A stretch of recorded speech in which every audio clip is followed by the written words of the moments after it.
مين هو محمد سامي وازاي بقى من انجح المخرجين في مصر؟ وهل في مشاكل بينه وبين محمد رمضان؟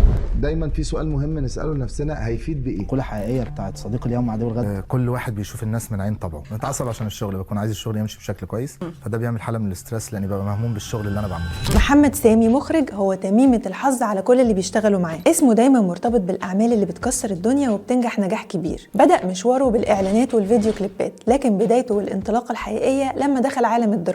قدم مسلسلات ناجحة واعمال لسه فاكرينها لحد النهارده، والناس بتستنى مسلسلاته كل سنة، يعني بقى علامة من علامات رمضان والناس مستنية تشوف ايه جديد من محمد سامي. بس هل كنت تعرف بدايات محمد سامي كانت عاملة ازاي؟ محمد سامي بدأ مشواره في الاخراج من خلال الفيديو كليبات، ووقتها كان لسه شاب صغير وعنده طموح كبير وعايز يثبت نفسه. اخرج كليبات كتير لنجوم مشهورين زي هيفاء وهبي في كليب انت تاني اللي لبست فيه لبس المصارعة الروماني، الكليب ده نجح وكسر الدنيا. وكمان هو مخرج كليب انكتب لي عمر لشيرين عبد الوهاب. ثم قرر التعاون مع هيفاء وهبي مرة تانية في كليب 80 مليون إحساس، والكليب ده كانت بتتكلم فيه عن حبها لمصر وكان ترند وقت ما نزل، وأثر في الناس جدا بكلماته أو طريقة تصويره. ومش محتاجة يا مصر أبدا رأيك.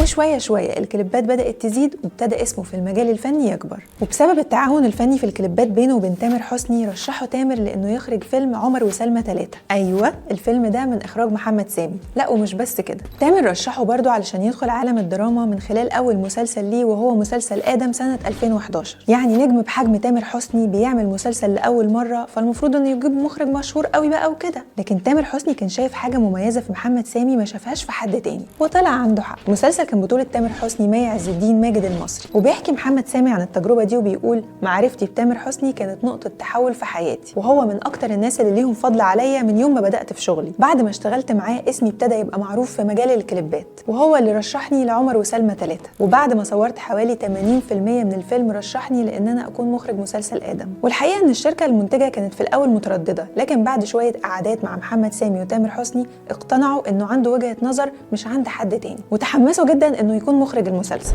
الا تامر حسني، انا عندي الوسط الفني في كفه وتامر حسني في كفه. ثم يجي التعاون الفني اللي مستحيل ننساه، محمد سامي وغادة عبد الرازق. محمد سامي وغادة عبد الرازق اشتغلوا مع بعض مرتين، وخلوني اقول لكم بكل صدق وامانه انهم من اقوى المسلسلات المصريه. اول تعاون بينهم كان سنه 2012 في مسلسل مع سبق الاصرار، وده كان من المسلسلات اللي حققت نجاح كبير جدا وقتها ولحد دلوقتي. والله مهما تشوف المسلسل ده مستحيل تزهق منه، ومهما تعاد بنتجمع كلنا مع اسرتنا علشان نتفرج عليه. هنفضل نتجمع علشان نشوف فريدة الطبجي اللي حبها لاولادها بيخليها جبروت وممكن تعمل اي حاجه عشانهم. محمد سامي في الدور ده قدم غادة بشكل مختلف عن كل مره شفناها قبل كده، شخصيه فريدة الطبجي المحاميه القويه اللي بتمر بمواقف صعبه جدا في حياتها. المسلسل كان بطوله طارق لطفي، ماجد المصري، روجينا، وطبعا اخراج محمد سامي اللي عمله بطريقه مختلفه جدا وشدت الجمهور. وطبعا اسمه بقى في حته تانية خالص بعد المسلسل ده، وبكل جداره حتى هو يستحقها. ثم بعد النجاح ده قرروا التعاون الفني تاني سنه 2013 في مسلسل حكايه حياه، واللي كان من اقوى المسلسلات وقتها برضه، وفي شويه بلوت تويستات كده عملت لي تروما وقتها. غادة قدمت دور حياه اللي عندها اضطرابات نفسيه، والمسلسل كان مليان احداث وتشويق، وكان من بطوله خالد سليم، احمد زاهر، وروجينا، واحمد مالك. والاخراج كمان كان باسلوب مميز ومختلف لمحمد سامي. والتعاون بينهم في المسلسلين كان ناجح جدا وعمل نسب مشاهده عاليه، وكان له تاثير كبير في الدراما المصريه وقتها، وارتبط اسم محمد وغادة ببعض. بس نقول ايه، يمكن حسد، يمكن حد غيران من نجاحهم وعمل لهم عمل. محمد وغادة حصل بينهم خلاف كبير في مسلسل الاخير حكايه حياه، والحقيقه ما اعرفش هم كملوا تصوير المسلسل ازاي، بس الحمد لله انه كمل. ده اكتر حد حسيت انه ظلمني غادة عبد الرازق. انا عندي استعداد صالح على الهواء لو غدا وعدتني على الهواء ان الناس اللي ضربوني ان انا هروح اضربهم في بيتهم. رحت لمحمد، ده صاحبي، مش هلاقي صاحبي مضروب وهسيبه. طبعا مضروب. الخلاف بينهم وصل لحد القطيعه، والمتضرر الوحيد في الخلاف ده هو الجمهور اللي كان نفسه يشوف غادة مع سامي في اعمال اكتر واكتر، واللي اتعلقوا بيهم وباعمالهم سوا، خصوصا انها كانت اعمال ناجحه جدا وقويه. بس العين وحشه بقى، نقول ايه. وبعدها اشتغل سامي في اعمال تانية زي مسلسل كلام على ورق بطوله هيفاء وهبي، ثم كون مع محمد رمضان دويتو فني ناجح جدا، واشتغلوا مع بعض مسلسل الاسطوره. واكيد مش محتاجه اقول لكم قد ايه المسلسل ده نجح وقتها وكان ترند الشارع، وقد ايه الناس كانت بتستناه على القهاوي. ده انت معلم يا دوب بتتكلم وانا واقف، ده انت تمسك الشيشه بقى. وبعد 8 سنين يظهر مشهد طارق مية عشان شرقت تاني على التيك توك ويكون ترند الشارع برضه. طارق ايه يا حبيبي؟ ميه عشان شرقت.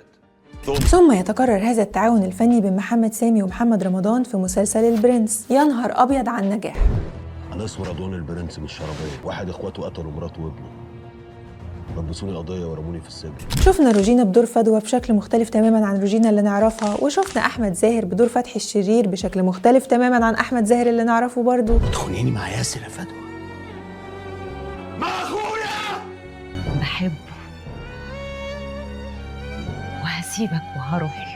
المسلسل كان ناجح نجاح ساحق. ونيجي لسنة 2022 وتحديدا في شهر رمضان لما محمد سامي عمل مسلسل نسل الأغراب، وكان بطولة أمير كرارة، أحمد السقا، ومي عمر. المسلسل ده اتعرض لشوية انتقادات كتير شوية وقتها، وخلونا نقول لكم إنها كانت فترة صعبة على محمد سامي، لكن كل المستخبي وقتها بان. اللي عنده كلمة قالها، واللي عايز يتكلم على محمد سامي يتكلم براحته، ما هو في موقف ضعف بقى. ثم يجي بعدها رمضان 2023، يعني السنة اللي بعدها على طول، ويحقق محمد سامي نجاح مش طبيعي بمسلسل جعفر العمدة. مش طبيعي. المسلسل عوض سامي عن المسلسل اللي قبله، ونجح نجاح من المحيط للخليج. انا جعفر العمده وعايزه تبقى مراتي وانت ضايقتها فجت لك. بس خلوني اقول لكم حاجه يمكن مش ناس كتير خدت بالها منها وقت الموضوع ده. بعد نجاح مسلسل جعفر العمده نزل محمد سامي سوره ايه قرانيه معناها ان ربنا نصره، فنلاقي مين في الكومنتس بقى؟ غادة عبد الرازق. ودي كانت صدمه كبيره للجمهور وبدايه دغدغه كده في مشاعرهم ان محمد وغادة ممكن يتصالحوا ونشوفهم مع بعض بيشتغلوا تاني، او ان الكومنت ده يكون بوادر صلح. لكن من سنه 2023 لحد النهارده ومحمد سامي بيأكد انه مستحيل يقرر التعاون مع غادة. ما خلصش الشغل من العالم بالنسبه لي عشان اعمل مسلسل لشخص انا بطلت احبه خلاص. فانا مستحيل ان انا هعمل لغادة عبد الرازق مسلسل لو اجري فيه مليار جنيه. ورغم الدويتو الفني القوي بين محمد سامي ومحمد رمضان، وان الناس كل سنه بتستنى اعمالهم مع بعض، الا انهم بقالهم سنتين ما اشتغلوش مع بعض. بس كمان في كلام ان ما بينهم خلافات، ومحدش متاكد من ده ومحدش مبسوط بده. فبقالنا فتره ملاحظين التجاهل بين محمد سامي ومحمد رمضان، الاسمين اللي ارتبطوا ببعض جدا خصوصا في النجاح اللي كان بيترجم على شكل مسلسلات تنجح وتكسر الدنيا. بس في شويه اسباب كده مخليه الناس شبه متاكده ان في قطيعه بين محمد سامي ومحمد رمضان. اولهم انهم ما اشتغلوش مع بعض سنه 2024. هو اي نعم محمد رمضان ما عملش مسلسل اصلا السنه دي، بس على الاقل كان هيبارك لمحمد سامي على نجاح مسلسل نعمل افوكاتو ده لو ما فيش خلافات يعني. لكن كونه ما باركش ولا مره لمحمد سامي على المسلسل ده اكد للناس ان في مشاكل، رغم ان كلنا يعني عارفين انهم صحاب وقريبين من بعض وعلى طول بيمدحوا بعض. فالنقطه دي كانت غريبه شويتين. غريب يعني ان السنه دي بالذات ما يباركلوش. واحنا عارفين برضو ان محمد رمضان ومحمد سامي كان المفروض هيعملوا مع بعض مسلسل جعفر العمدة الجزء الثاني، بس الورق ما عجبش محمد سامي فالفكرة اتلغت. وفي رمضان 2024 يعني في نفس السنة اللي اتعرض فيها مسلسل نعمل افوكاتو، ظهر محمد سامي في برنامج في رمضان واتكلم بشكل كويس عن محمد رمضان وما اظهرش اي خلافات. فهل تفتكروا مسلسل نعمل افوكاتو كان السبب في خلاف بين محمد رمضان ومحمد سامي؟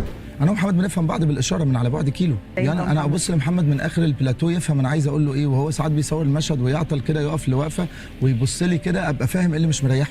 الناس كمان لاحظت ان كل نجوم مسلسل جعفر العمدة باركوا لمحمد سامي على مسلسل نعمل افوكاتو، رغم انهم مش صحابه ولا قريبين منه زي محمد رمضان. اما السبب الثالث والاقوى فهو ان محمد سامي عنده في رمضان 2025 مسلسلين ما فيهمش مسلسل لمحمد رمضان. المسلسل الاول سيد الناس لعمرو سعد، والمسلسل الثاني ايش لمي عمر. فمش بس محمد سامي مش هيعمل مسلسل لمحمد رمضان، ده كمان هيعمل مسلسل للمنافس الاقوى ليه وهو عمرو سعد. فتقريبا كده في حاجه غريبه بتحصل، والجمهور كله بصراحه مستني يشوف ايه الموضوع، لان مهما الخلافات اتدارت بيجي وقت وبتبان جدا للناس اللي هم اصلا زعلانين على الخلاف ده. الناس حبوهم مع بعض وحبوا اعمالهم واعمالهم نجحت وكسرت الدنيا، فليه بقى؟ فهل تفتكروا في زعل بين محمد سامي ومحمد رمضان؟ وطبعا كل سنه وانتم طيبين، فاضل لنا وقت صغير على رمضان 2025 والكل متحمس يشوف مسلسل عمرو سعد ومسلسل مي عمر، وزي ما قلت لكم الاثنين اخراج محمد سامي. مستنيين نشوف الفرق بين المسلسلين، ويا ترى سامي هيخرج ايه جديد من كل النجوم اللي في المسلسلين دول، لان زي ما قلت لكم احنا متعودين ان احنا بنشوف الممثلين معاه بشكل مختلف تماما.